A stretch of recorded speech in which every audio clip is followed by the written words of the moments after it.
రోజు ఆదివారం. కృష్ణ ఉదయం నుంచి అమ్మ వెనకాలే తిరుగుతున్నాడు. తనకి ఈరోజు వంట తనే చేయాలని ఉంది. పోయిన వారం వంటగదిలో అమ్మ తారా సహాయం తీసుకుంది. ఇప్పుడు కృష్ణ ఈ వారం నా వంతు నేనే వంట చేస్తా అని పేచీ పెడుతున్నాడు. నాన్న ఇంట్లో లేకపోవడంతో అమ్మ ఒక్కతే కృష్ణ చేసే అల్లరితో కష్టపడుతోంది. నువ్వు చాలా చిన్నివాడివి కృష్ణ, నువ్వు వంట చేయకూడదు అంది అమ్మ నచ్చ చెప్పడానికి ప్రయత్నిస్తూ. కానీ పోయిన వారం నీకు అక్క వంటగదిలో సాయం చేసింది కదూ, మరి తను చిన్నదే అని వాపోయాడు కృష్ణ. సరే అంది అమ్మ ఇంకా చేయగలిగింది ఏం లేక. కానీ నువ్వు నా మాట వినాలి, నేను చెప్పింది మాత్రమే చేయాలి అంది అమ్మ. కృష్ణ ఆనందంతో సరే అన్నాడు. మనం పెరట్లోకి వెళ్ళి కొన్ని కూరగాయలు తెచ్చుకుందాం పద కృష్ణ అంది అమ్మ. ఇద్దరూ కలిసి చేతిలో ఒక బుట్ట పట్టుకొని పెరట్లోకి వెళ్ళారు. వంట కోసం కొన్ని కూరగాయలు తీసుకొద్దామని. కృష్ణ ఈ వంకాయలు కొయ్యి. నేను కొయ్యనమ్మా, నాకు వంకాయ కూర ఇష్టం ఉండదు. సరే ఈ టొమాటోలు కొయ్యి, బాగా పండినవి అంటే ఎర్రగా ఉన్నాయి చూసి కొయ్యి అని చెప్పిందమ్మ. కృష్ణ జాగ్రత్తగా కొన్ని టొమాటోలు తీసి బుట్టలో వేసుకున్నాడు. అమ్మా నువ్వెందుకు ఈ ఆకులు కోస్తున్నావు, ఏం ఆకులు ఇవి అని అడిగాడు కృష్ణ. ఇది పాలకూర కృష్ణ, ఇవి పచ్చిమిరపకాయలు. ఇవి పట్టుకున్నాక చేతులు కడుక్కోవాలి, లేదంటే వేళ్ళు కళ్ళలో పెట్టుకొని మంట అని ఏడుస్తావు. అమ్మా నాకు ఇదేంటో తెలుసు చెప్పనా, ఇది దోసకాయ.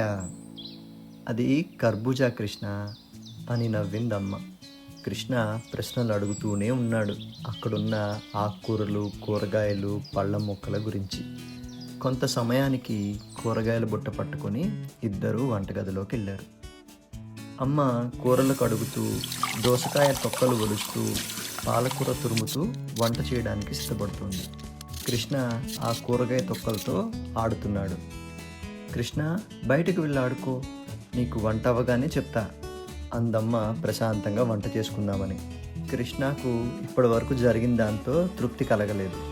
నేను కూడా వంట చేస్తానమ్మా అన్నాడు. కృష్ణ తన పక్కనే ఉంటే పని అవ్వదని అర్థమయ్యి అమ్మ ఒక పథకం వేసింది.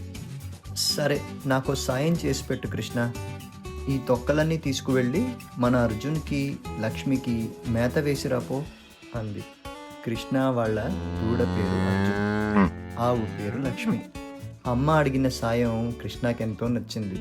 కృష్ణకి అర్జున్తో ఆడడం అంటే ఎంతో సరదా. నాన్న ఇంట్లో లేరు, అమ్మ స్వయంగా ఈ పని చెప్పడంతో కృష్ణకు ఉత్సాహం వచ్చింది. ఆకుకూరలు, కూరగాయల తొక్కలు బుట్టలో వేసుకొని పశువుల కొట్టంలోకి బయలుదేరాడు. కృష్ణకి అర్జున్ అంటే ఇష్టమే, కానీ వాళ్ళ అమ్మ లక్ష్మిని చూస్తే మాత్రం కొంచెం బెరుకు.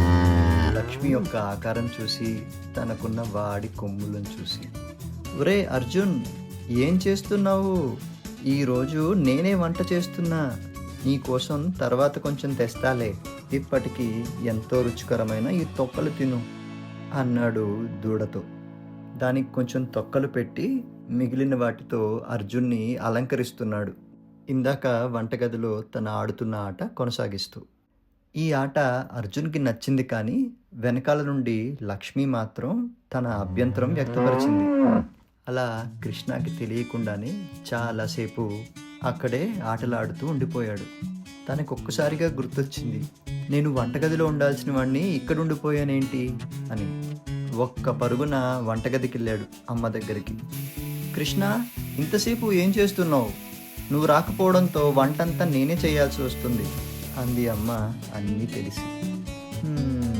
అర్జున్కి మేత వేసి వస్తున్నా, వాడు చాలా నిదానంగా తింటున్నాడు అన్నాడు కృష్ణ. చాలా మటుకు వంట అయిపోవడంతో అమ్మ వెళ్ళి కాసేపు విశ్రాంతి తీసుకుందామని కూర్చుంది. కృష్ణ మాత్రం నిరాశగానే ఉన్నాడు, ఈరోజు వంట చేసే అవకాశం పోగొట్టుకున్నాడని. అప్పుడే అమ్మకి పప్పులో పోపు వేయడం మర్చిపోయానన్న విషయం గుర్తొచ్చింది. తారా వెళ్ళి కరివేపాకు కోసుకొచ్చి పప్పులోకి తాలింపు వేయమ్మా అని అడిగింది అమ్మ. సరే అమ్మా అని తారా తను చేస్తున్న పని పక్కన పెట్టి లేచింది. ఇంతలో కృష్ణ గట్టిగా నేను చేస్తానమ్మా, నాకొచ్చు తాలింపు వేయడం అని కరివేపాకు కోసుకురావడానికి పరిగెట్టాడు. కృష్ణ మీద కొంచెం అనుమానంగానే ఉన్నా ఇప్పుడు వీడిని ఆపితే గొడవ చేస్తాడని అమ్మ ఊరకుండిపోయింది. కాసేపటికి వంటగది నుండి గిన్నెల శబ్దాలు వచ్చాయి. ఇంతలో నాన్న ఇంటికి వచ్చారు. భోజనం వేళ అయింది. కృష్ణ పరిగెట్టుకుంటూ నాన్న దగ్గరికి వచ్చి, నాన్న, ఈరోజు పప్పు నేనే వండాను, నువ్వు తిని ఎలా ఉందో చెప్పు నాకు అన్నాడు. నాన్నకి జరిగిన కథ అంతా తెలియక, ఎంత పెద్దవాడివి అయిపోయావు కృష్ణ, సరే తీసుకురా, తిని చెప్తాను ఎలా ఉందో అన్నాడు. అందరూ భోంచేయడానికి కూర్చున్నారు. కృష్ణ తను వండిన పప్పు గిన్నె పట్టుకొని అందరినీ ముందు పప్పు తిని ఎలా ఉందో చెప్పమంటూ బలవంత పెడుతున్నాడు. నాన్నకి పప్పు వడ్డించడంతో నాన్న కొంచెం కూడా జంకకుండా పప్పు అన్నం అంతా తిన్నాడు.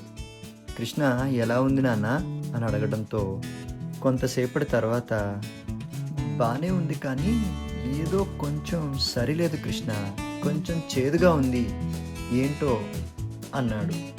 అమ్మ పొరపాటున ఏదో వేసేసి ఉంటుంది అని అమ్మ మీద తోసేశాడు.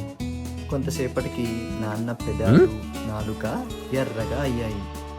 నాన్న అవాక్కయి అమ్మ వంక చూశాడు. అమ్మ కృష్ణతో, కృష్ణ, నువ్వు పప్పులో వేసిన కరేపాకు తీసుకురాపో అంది. కృష్ణ ఒక్క పరుగునే వెళ్ళి కరేపాకు పట్టుకొచ్చాడు. అమ్మ వాటిని పరిశీలించి, కృష్ణ, ఇది కరేపాకు కాదు, గోరింటాకు, ఇది చేతికి పెట్టుకుంటారు, ఎర్రగా అవుతుంది, చూడు నాన్న నాలుక పెదాలు ఎలా ఎర్రగా అయ్యాయో అనడంతో అందరూ నవ్వుకున్నారు. నాన్న మాత్రం ఇప్పుడు ఏం చేయాలో అర్థం కాక సతమతమయ్యాడు.